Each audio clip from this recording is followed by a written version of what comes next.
I never wanted to start a war with my homeowners association. I just wanted to paint my shed. But when the HOA president, let's call her Linda, threatened to put a lien on my house over a slightly wrong shade of gray, I realized playing nice wasn't an option. So, I didn't fight her with lawyers. I fought her with biology. Here is how I used a colony of endangered bats to turn my backyard into a federally protected wildlife sanctuary and legally strip the HOA of all their power. It started on a Tuesday. I received a certified letter. Violation notice. Unauthorized shed color. Fine, $200 per day. I walked out to my shed. It was gray. The approved color was slate gray. I had painted it storm gray. To the human eye, they were identical. But to Linda, who patrolled the neighborhood with color swatches and a ruler, it was a crime. I tried to reason with her. I went to the board meeting. Linda, it's gray. It looks fine. She smiled that cold, dead smile and said, rules are rules.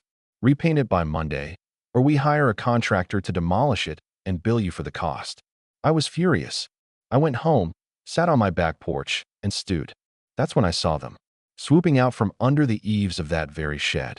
1, 2, then a dozen. Small, furry, flying shadows. Bats. A massive colony of bats had taken up residence in the gap between the roof and the wall of my illegal shed. Now, most people would call an exterminator. I called my brother. He's a wildlife biologist.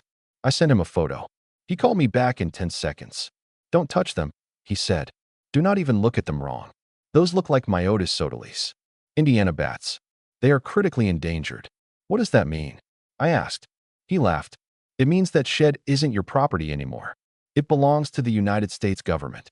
Under the Endangered Species Act, disturbing their habitat is a federal felony with fines up to $50,000.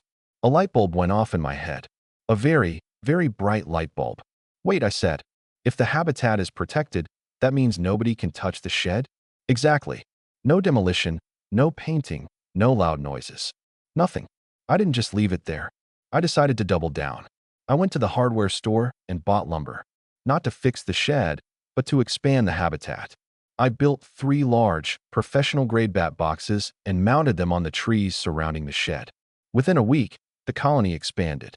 I officially registered the roost with the local Department of Fish and Wildlife. A nice officer came out, confirmed the species, and gave me an official metal sign. Monday came. The deadline. Linda showed up at 8 a.m. with a demolition crew. She was holding her clipboard, looking triumphant. Time's up, she yelled. Tear it down, boys.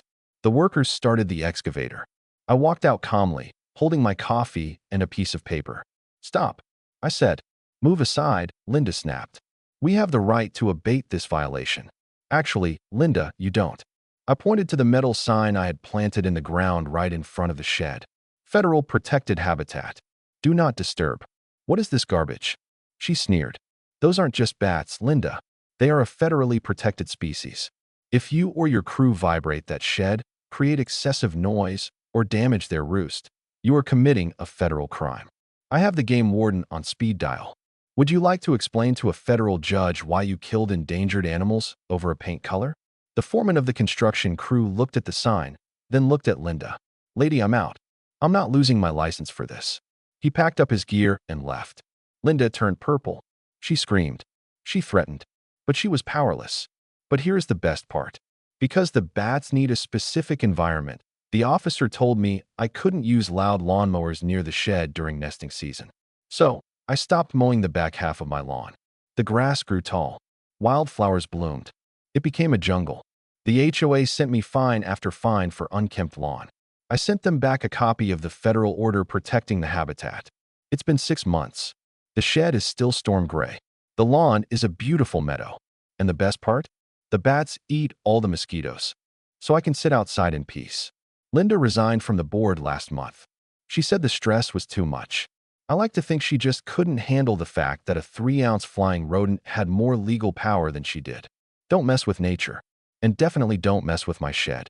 Thanks for watching. Subscribe for more stories where the little guy wins.